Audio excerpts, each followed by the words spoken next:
house was normal. What happened inside was not from the outside. The house gave nothing away. It stood quietly on a suburban street where mornings began with lawn sprinklers and evenings ended with porch lights flicking on in unison. V-shading, white window frames, a driveway that could fit 2 cars comfortably. Nothing about it suggested danger, tragedy, or fear. Neighbors passed it every day without a second glance. Kids rode their bikes past it. Delivery drivers dropped packages at the door. If you asked anyone what they thought about the house, most wouldn't even remember it. That was the most unsettling part. Evil, when it arrived, didn't announce itself. It blended in. The family inside appeared just as ordinary. No loud arguments spilling into the street. No police visits. No signs of chaos. To the outside world, it was a place where people slept, ate dinner, and watched television like millions of others across America. Curtains were drawn at night, lights turned off at reasonable hours. The routine was comforting, predictable, normal. And yet, behind those walls, something was slowly unfolding.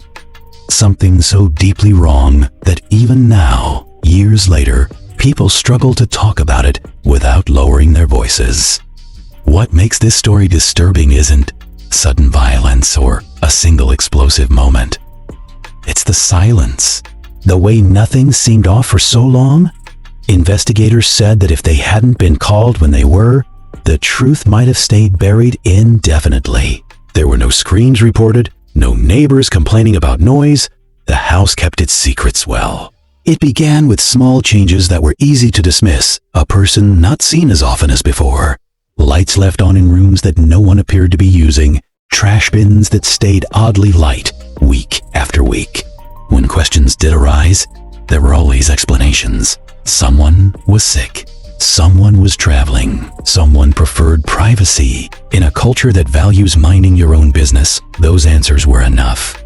Inside, however, the atmosphere had shifted. Rooms that once felt lived in became stagnant. Air stopped circulating. Doors stayed closed. Time itself seemed distorted, marked not by days and nights. Fear doesn't always look dramatic.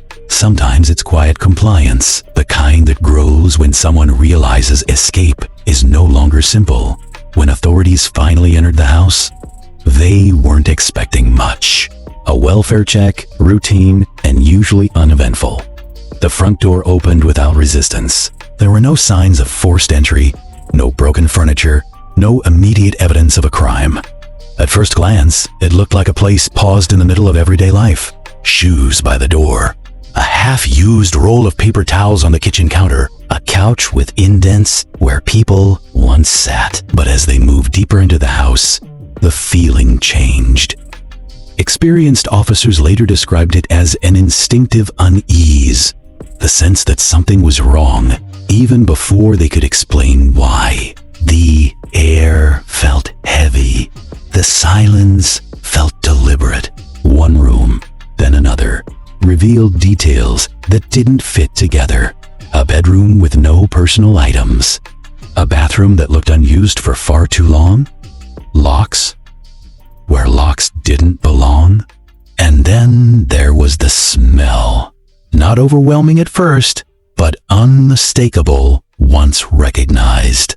It lingered in corners, in closed spaces, in places no one expected to find it.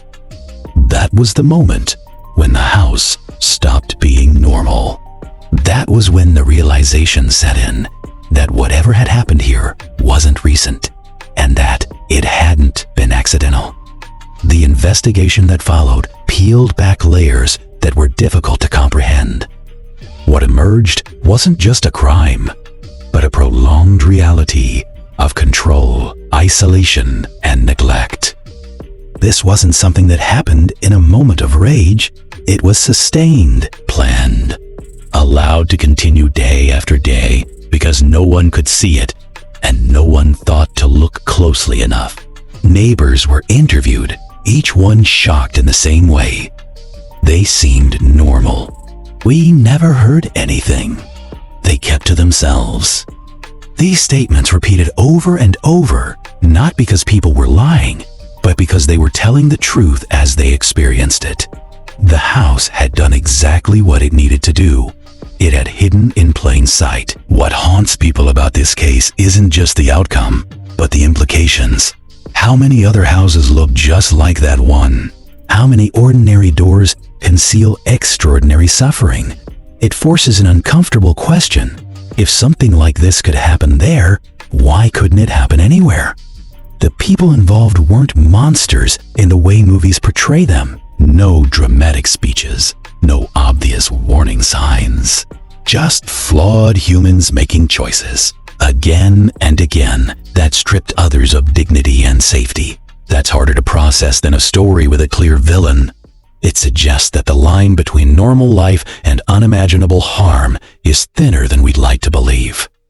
As details became public, the story spread, but not loudly. It didn't dominate headlines for long. There were no sensational twists that kept it trending, and maybe that's why so many people never heard of it. It faded quietly, much like the house itself blending back into the neighborhood once everything was over. Today, the house still stands. Fresh paint, maybe new owners, perhaps a different mailbox. From the outside, nothing marks it as a place where something terrible occurred. Life continues around it. Cars park in the driveway, lights turn on at night, and people pass by unaware. But for those who know the story, the house will never be normal again. It represents a truth that's deeply unsettling, that horror doesn't always look like chaos, that danger doesn't always announce itself, and that sometimes the most disturbing stories are the ones that unfold quietly, behind closed doors, while the rest of the world goes on as usual. In the end, what happened inside that house wasn't just a crime. It was a reminder to pay attention, to question silence, to understand that normal is not a guarantee of safety, and that some of the darkest realities exist not in abandoned places or distant locations, but right in the middle of ordinary streets, hidden behind perfectly ordinary walls. Stories like this are easy to ignore, but impossible to forget. Like the video if you stayed till the end. Subscribe for more true stories hidden in plain sight.